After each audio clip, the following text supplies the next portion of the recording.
Oh, yes. You one heartache too late. You one heartache too late.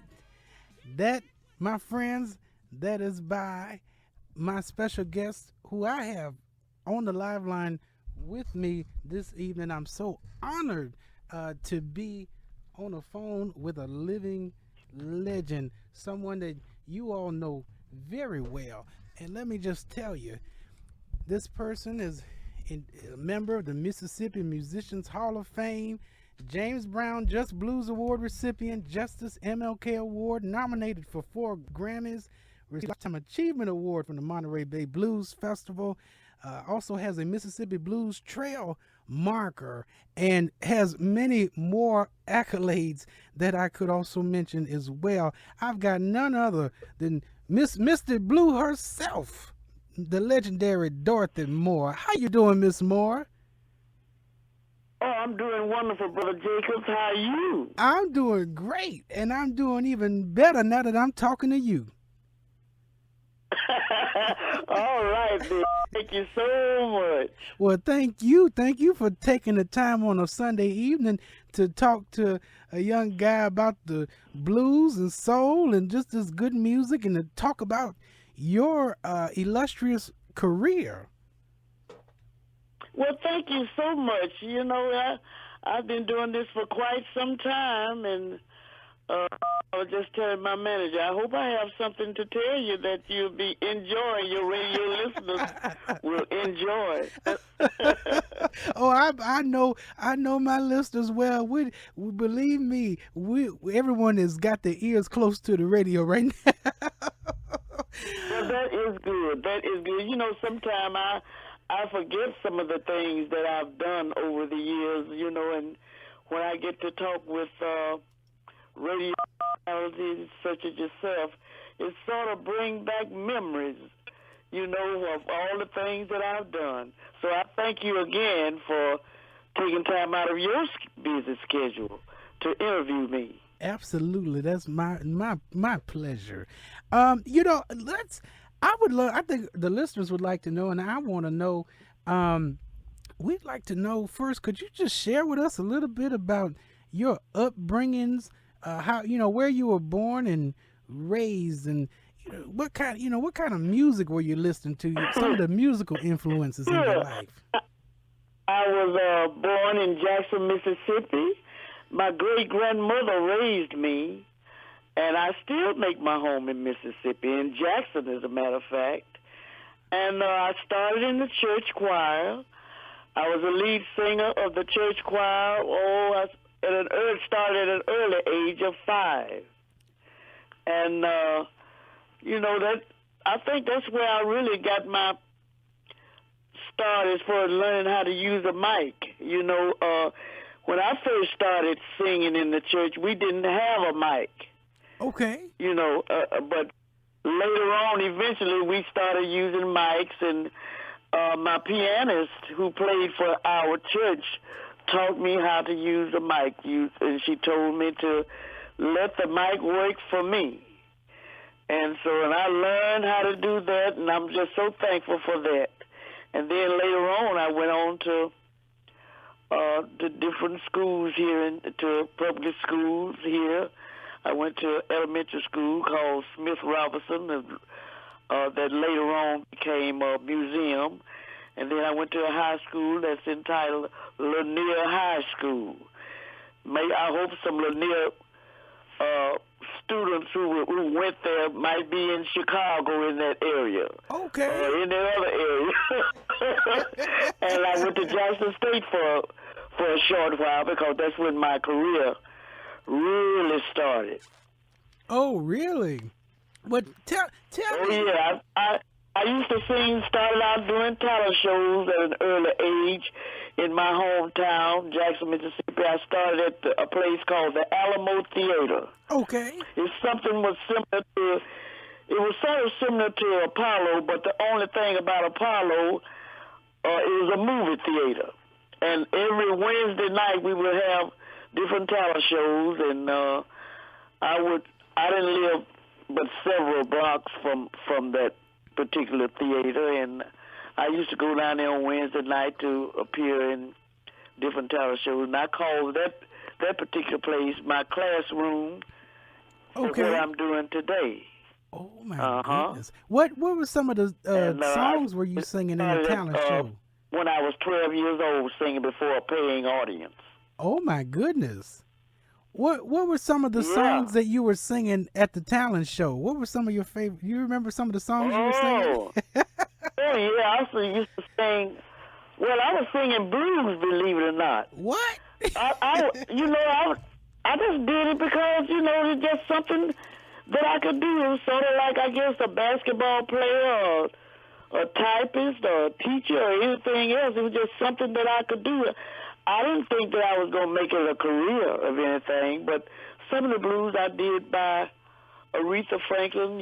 She started maybe 4 years older than I was, at the time when she started recording. So I used to sing her songs. I did some of James Brown's songs. I did Wilson Pickett's songs. Ooh. So I did whatever the cause may be. That just did.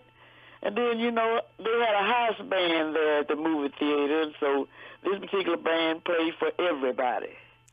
And so all you had to do was tell them what you wanted to play, and they would find the key, and the rest is history. Oh, my goodness. Now. Yeah, and so I never knew that one day I was going to become a professional singer. When I first started singing professionally, it was 1965. Okay. That's when I signed my first recording contract at the age of 17. And then 18, I recorded, an album. And I was with a group called the Poppies. Okay. There was 3 of us. And that group was named Poppies, just in case my pronunciation is not clear. But it was 2 other young ladies, and we toured all over the United States. We were something like the Supremes and the Marvelettes, and like that. And we had that. I was on Epic Records. Okay, wonderful. And the gentleman that produced me, his name was Billy Sherrill, and Billy went on to produce. I can't think of that lady's name, but she did the song. Divorce, Dovoice. I can't think of it, but I'll think of it before we get through talking. Okay, absolutely. Yeah. And with that group, you recorded a song called was it Lullaby of Love? That's right. Lullaby of Love was my first single and the name of the album. Wow. Yes, the album we released that album in '65. I signed the contract. We released it in '66, and I signed the contract in '65. And so, but yeah, we toured. We stayed together for about 2 years. Okay. And after that, I started singing solo. And it just, one thing led to another, and so it took a while. In '75, they released, 73, I signed with Malaco. Okay. But they went ahead and put, I recorded Mr. Blue with 2 other songs, but they didn't release Mr. Blue at the time because they put it on the shelf for two years more. They wasn't ready to release it, and they released it in November '75, and it was nominated for a Grammy in 1976. Now, how did you get on Malaco? How did you get connected with the folks down at Malaco? Well, they're here in Jackson, Mississippi, also. Okay. And so I guess they heard about me around town, and because I used to sing on different talent shows, so that's. I did background. I started doing background for other artists before when I wasn't busy on the road or anything. Absolutely.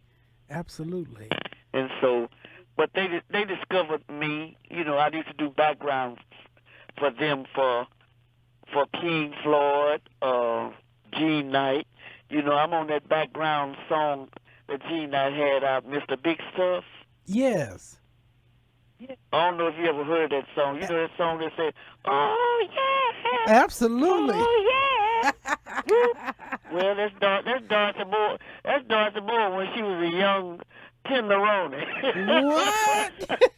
Oh my goodness. Yeah. So I had to start from somewhere. You know, it's sort of like starting in the warehouse for me. Absolutely. And then somehow I guess they heard my voice and wanted to. Later on, eventually, I made it to the front. Wow. And the rest is history. Oh my goodness. And yeah, I did a lot of background work. I did backgrounds for Bobby Bland, Johnny Taylor, you just name it. Denise LaSalle, because all these people came through there, through Malaco. absolutely. And, you know, some people would come stop by, would lease out the studio and they needed background singers, so I was one of the singers, along with two other young ladies at the time. Okay. Absolutely. And you did some work with some other folks too, like the Four Tops and Wilson Pickett. Is that true? Oh yeah, I did. Well, I did some shows with them. I did shows with the Temptation. I do shows with them now. The Temptations and the Stylistics and Martha Reeves and the Vandellas and just on and on. Frida Payne and just Denise Williams. Tito Jackson, Jermaine Jackson. I've done a lot of shows, and I still do it with some of those people. As a matter of fact, I'm going on tour, on another tour next year. In February, I leave for the UK, and I'll be there for over 20 days. I'm doing a 15-day tour. Oh my goodness! With a bunch of other singers. Okay. Oh, I need to book my flight. We'll be all over. We'll be all over the UK. Oh my goodness! Oh. Then I come back home to Jackson, Mississippi. Yes, indeed. Absolutely. What now? Tell me. So, is it also true now? Can you tell us? Are you related to one of the 5 blind boys of Mississippi, right? Yeah, my father, Melvin Hendricks, was known as sometimes Melvin Henderson. Okay. He would what he would do. He wasn't blind or anything. This particular singer, he was the driver. He started out as the driver for the 5 blind boys of Mississippi. And you know, when you go on those long rides, one of the members might strike up a tune, on the long ride, and everybody join in the background and lead a song. So that's what my dad did. He was a driver, and somewhere they let him lead a song. Wow. And, they wanted to know if he would like to join them. So he sung with them. He sung with them too. For a while. Oh my goodness. Yeah. That is wonderful. Now tell me this, with your upbringing, now you mentioned you were a young child singing the blues and R&B. Was there ever any issues with you liking the blues or anything? No, it wasn't. It was whatever I wanted to sing, whatever was going on. If they had a blues show, I'd be on the blues show. If they had a gospel show, I would turn around and be on the gospel show. So it wasn't nothing, I didn't hear no negativity, talk or anything about that, because it was just something else that I could do and that I wanted to do, and so. But when I got discovered, they put me in R&B, rhythm and blues. But I'm not mad with them at all about it, because whenever I'm on the stage, I do a little bit of everything. I perform. I do blues, rhythm and blues. Then I do a gospel too on my show. So that's what you do. If you can do it, you try to entertain your audience, and that's what I try to do. Absolutely. I heard that. Now, Yeah. no, okay, let me go Yeah. back to what you said earlier because you said that you signed at Malico in 73 and they left Misty Blue on the shelf for 2 years? Yeah, what it was, when the first time they recorded me, they recorded nothing but singles. They Okay. didn't have any money. They didn't have any money, so you don't start up when you don't have money. You just cut a single. You don't go in there and go in debt and try to record an album. Because you don't know what the record might do. So what happened was they recorded 3 songs at the time on me. Okay. Well, and out of those three, they chose another song instead of Mr. Blue. They put it was called "Cry Like a Baby," Oh. and I think that was written. I forgot who wrote that song. I know. Let's see. I can't think of who wrote that, but anyway, I recorded that instead of. They released that on me as a single instead of Mr. Blue. They put Mr. Blue and another song on the shelf. But anyway, Malico was about to go file bankruptcy. Okay. About in 2 years, they were getting ready to go out of business. But what they decided to do before they did that, they decided to release the song that they had on the shelf. What could they lose? So they were just sitting there, and Eddie Floyd was visiting them that particular day, and he was there, and they were just playing some songs, just listening, didn't have anything to do. So they came up on Mr. Blue and started playing it, and Eddie Floyd told them, "You need to release that. That's a hit." Wow. And so here I am today. Mr. Blue is still in the charts. It's number 1 in on the blues UK charts. Wow. And it's pretty high in the US too, blues charts. Absolutely. See, when I started out, it was rhythm and blues. So now I'm in the blues charts. I said, well, wow, I can say that I guess I've appeared on all of them. I have received pop, been in the pop charts and rhythm and blues charts, and now the blues charts. So, I'm just very thankful. It's still going on, and I'm still, doing some tours. Not as many as I used to. Okay. But I'm doing, I'm out of the country at least once every other year or every year, so, and sometime I do hear some in the States. I was there in Chicago 2 or 3 years ago, and I've been there before. I was there with Bobby Bland at one time. I was telling you, Brother Jacob, I was there with Bobby Bland, and then I came back and was there again on the Mississippi stage. I think they had that during that time when I was there. Absolutely. But I've been there, Chicago. I love coming to Chicago. I've done the Legend too before. Okay. Yeah. The club, the Legend. Yeah, oh, buddy, yeah, guys. I enjoyed that. Because that's some of the places that I grew up performing in here at home in Jackson. So I was pretty much ready for a club like that.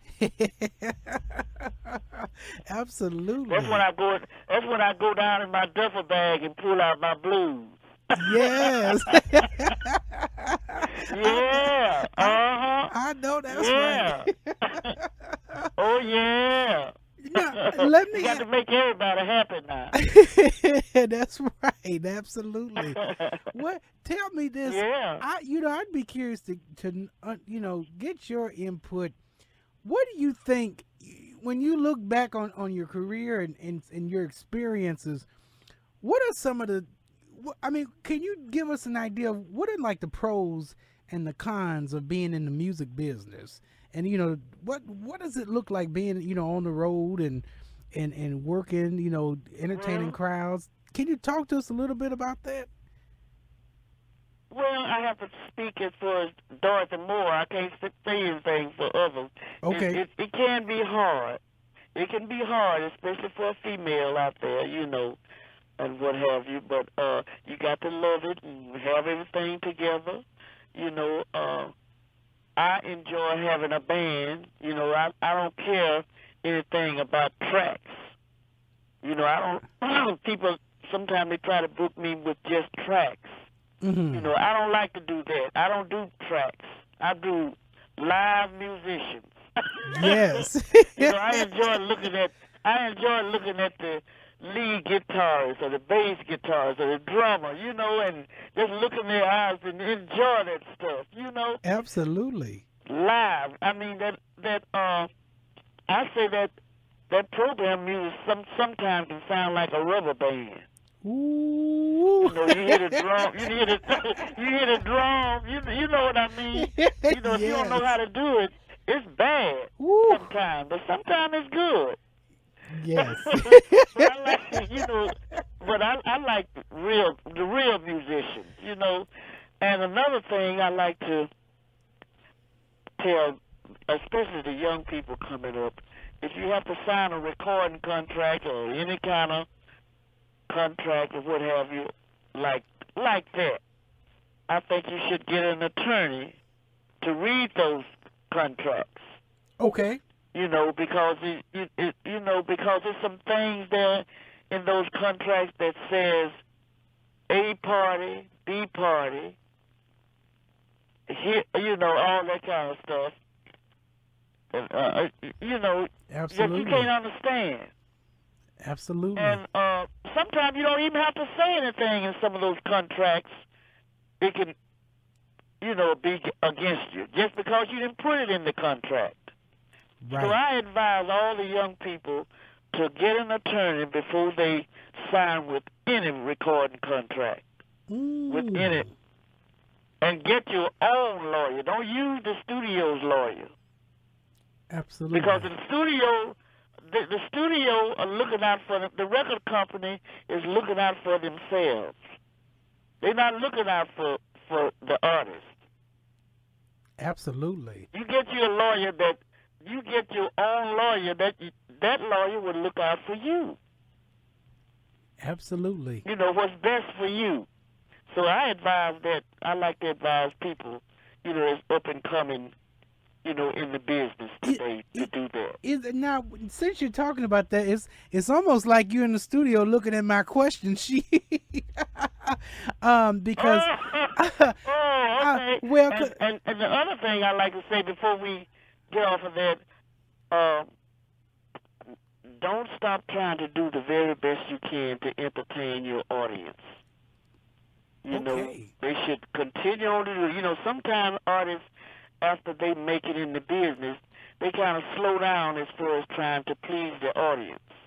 Okay. They just go out there and throw something at them because they think they are somebody, and say, hey, I'm just going to do this and I'm not going to put my heart in it. They like me, they love me anyway and all that.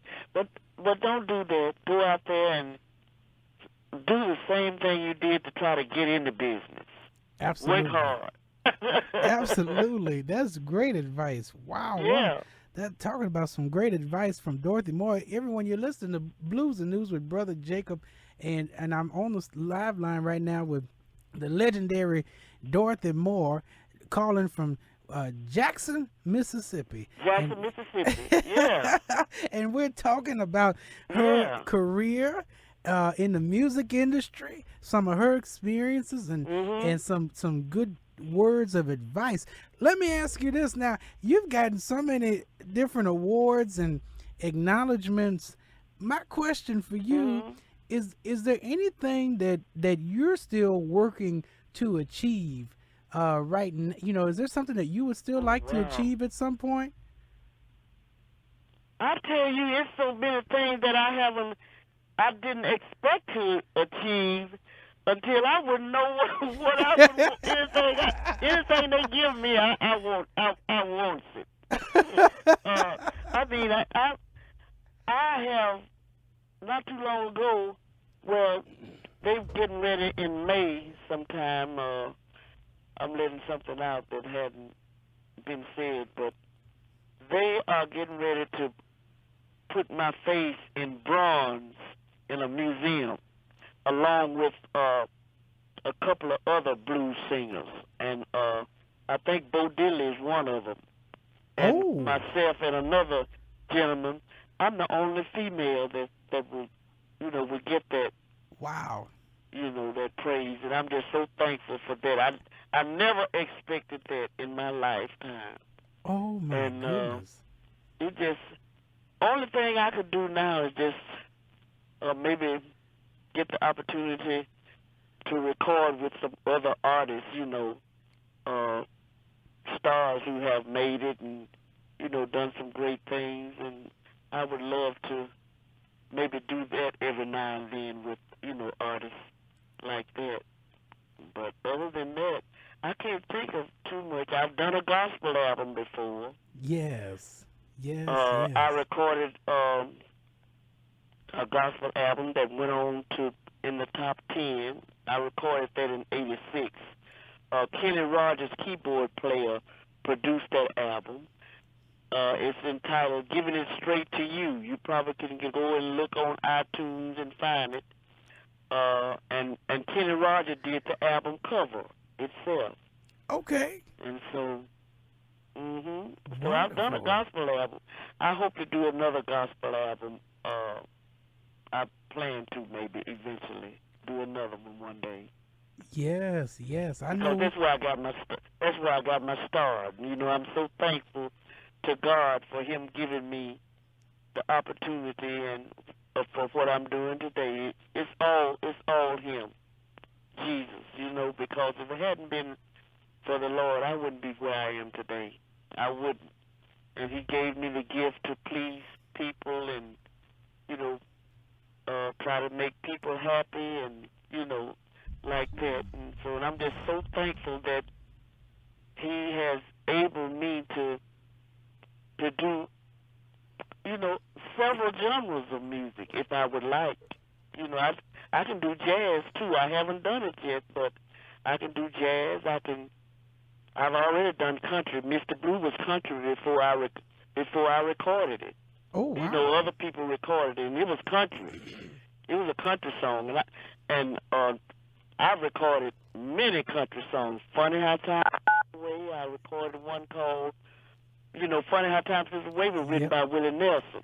Right. And I recorded one that's entitled With Pen in Hand, and that was written by Bobby Goldsboro, who was country and western. And the man that wrote Mr. Blue, Bob Montgomery, he was a country and western writer and, and producer. So I've done that. Wow. Oh, my goodness. Yeah. So I'm just so thankful. God is first in my life, and wherever He leads, that's what I say. Absolutely.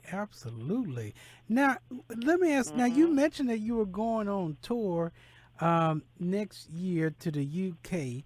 Is there anything else that we should be on the lookout for regarding you? Things that you're working on? Well, I don't know. Other than doing that, that's it. I just hadn't looked as far as going in the studio yet, but I've been listening to songs and but I really don't know. I have produced my album before, but it was like in 2013. I went and produced myself. Okay. And that was a lot of fun. I enjoyed giving orders for a change. Yeah. You can get in that studio. The producers tell you what to do. Yeah. So it's not hard for me to tell Dorothy Moore what to do. I just do it. Yeah, I feel you on that one. But yeah, I really don't know other than that. Singing here and there, and I've written a book also. Oh, you did? Oh, tell us. A children's book that was entitled Little Dorothy. It was about myself when I was a little girl at the age of 5. and my great grandmother when she raised me and things that I did and everything. But I don't know if it's in the bookstores or whatever. But it's I've done that. You can say I'm an author. Yes. Also now. Absolutely. Uh-huh. My goodness. My. Yeah. Woo wee. Yeah. Oh, I love it. I But love you it. know, it's just wonderful. It's wonderful. Absolutely. Absolutely. Well, Yeah. Miss Moore, I tell you what. Tell me this: is there anything else that you want that you think the listening audience should know about you, or things that you've got going on? Because I've just learned a lot in the past 40 minutes. I've learned so much, and Well, only thing that I'm just going out of the country a lot, and I just I do a lot of that most of the time, and I'm going to Uganda.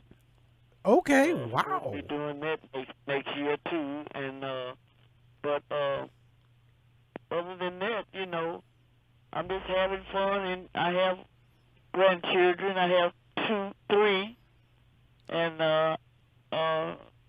so I'm enjoying them, and I have very successful. I have two children, okay, yeah, but they're adults, young adults.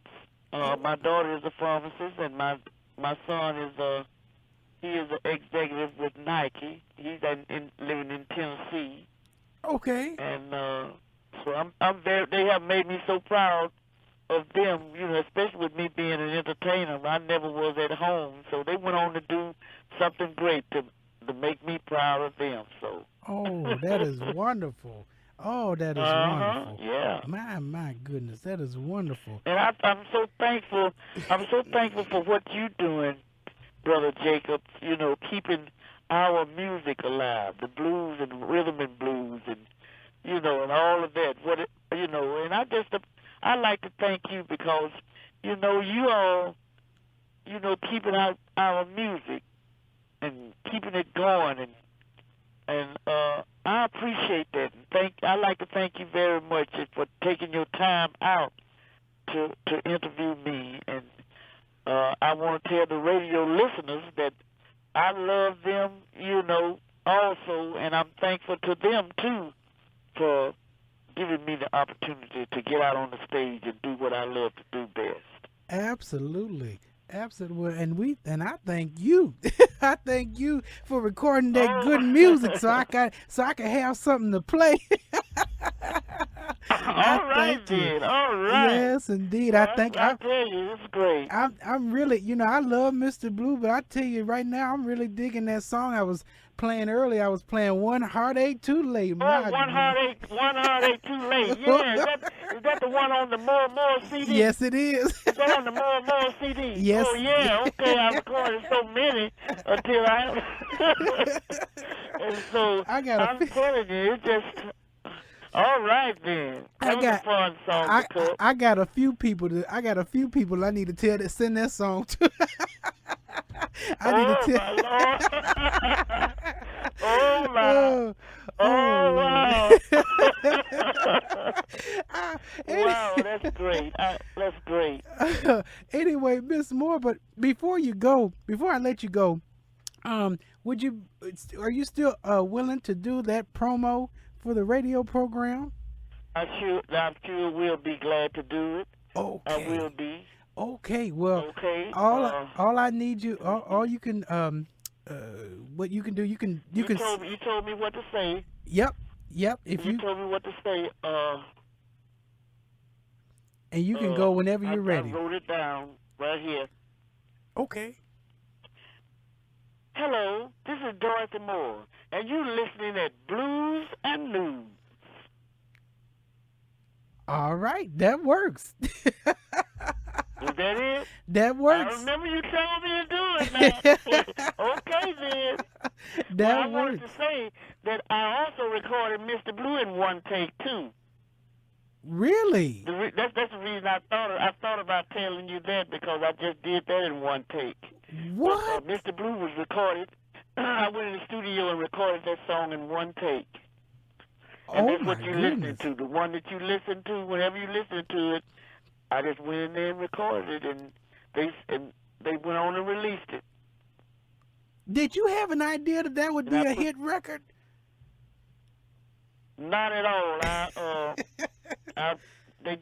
My producer at the time wanted me to come and listen to it. He called me and told me to come out. He had a song he wanted me to listen to, and it was Mr. Blue, and I liked it, told him I liked it, and we recorded that same day.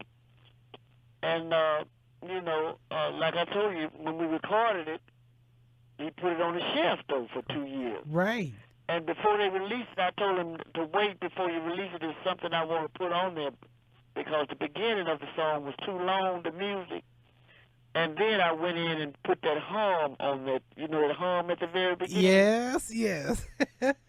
I recorded that, put that hum on there, and I told them, after I did that, I told them they can release it.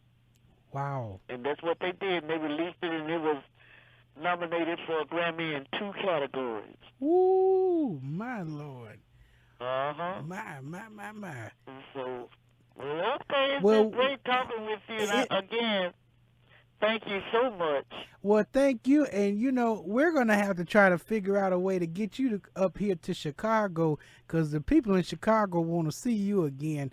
And so we got to find a way to get you back up here so we could. Oh, that'll be great. That'll be great. That would be wonderful. I would love it. We're going to start a campaign to get Dorothy Moore back up here.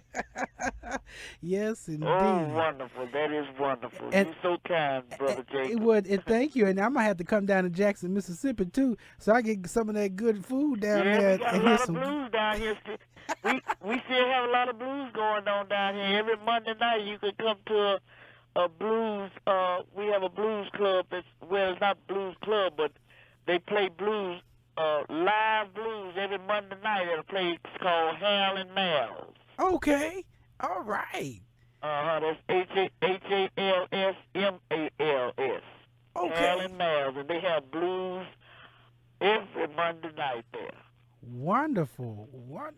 I know I need to be on a Monday night. I would like to come to Chicago again. That'd be great. Oh my goodness, wonderful. We're gonna have to work on that then. Wonderful. Oh, it's been such a pleasure to talk to you. Yeah, well, you take care, and the same here. Thank you so much. And I love you all. Thank you, and God bless you. And I will be in touch with Marsha to get you the copy of this recording too. Okay then. Okay then. All right. Thank you. Thank you so much. Okay, Thank bye-bye. you. Bye-bye. Bye. That was the legendary Dorothy Moore. You may know her for songs such as this. We just